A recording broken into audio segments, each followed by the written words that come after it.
guys! Welcome back! So, karon market day naman kita. So, karon magkadto ta sa merkado. Magbakal fresh nga prutas, kag gulay. Syempre, may nakita ko nga isda so magpalit pud ko unya. So, damo kid nga mga choices. Nami gid mamalit, so barato kag fresh pagid. So, dali ka mo guys. Updan nyo ko kay magbakal ta sang gulay o prutas. Actually, durian yun ang the best. So, nakako sa natin. Hi guys! I am back. So, nakauli ata guys gikan sa market. So, atong ang taon mo pala itong nagasto today sa market. So, actually, kani siya usahay. Ang napalitan yun na ko, kung siya na ako, kung magpalit ko Wednesday until lang na siya sa Friday. Kaya pagka Friday, mamalit na po ko. Kaya nga nang wala mo ko yung ref, so dapat ang palitan na ko, kung siya mabulan na ko siya within 2 days. Kaya para dili siya madaot. And let's check kung sa... So muna siya karon guys. So makita ninyo, nagpalitan isda. Actually, gulay lang unta akong paliton pero nakita ko ang isda. Mag-fresh food siya bago kayo siya kami dala. So, ayan. So, isa lang kabuha akong palit eh. Kita raman siya. Muna siya pinakagamay dito. So, kanya siya is 20 baht. Ayan. Nakapalit ang isda. Worth 20 baht.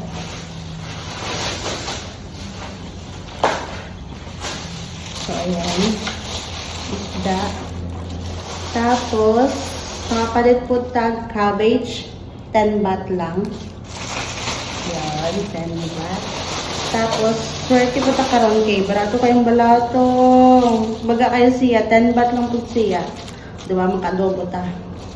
Magtulungan ako sa kalutuan. Kadaghan kayo. So, nakapila na to siya. Naka 40 baht na ta. Ang cabbage, 10 baht. 10 baht po ng sitaw, 20 baht po ng isda. And then, mura na siya itong gulay, o mura na siyang pangsudan nato within 2 days. Naman tayo egg. Nagpalit po tag egg. Na siya kadagko. So, ano yan?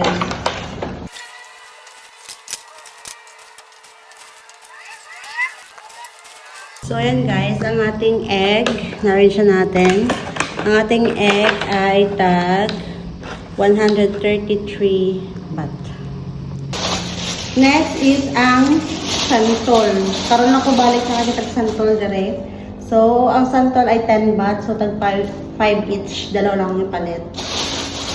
And then, ang mangosteen. Nagpalit ko kay herbal food ba yan eh. So, ayan. 6 pieces. 23 baht.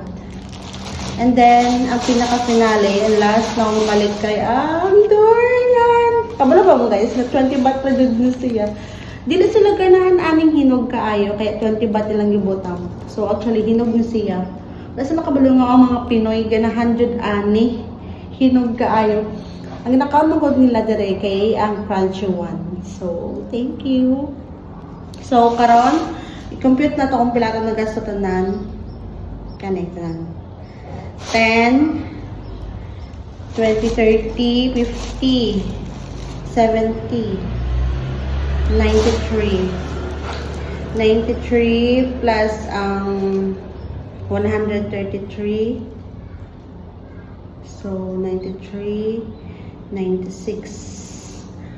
236.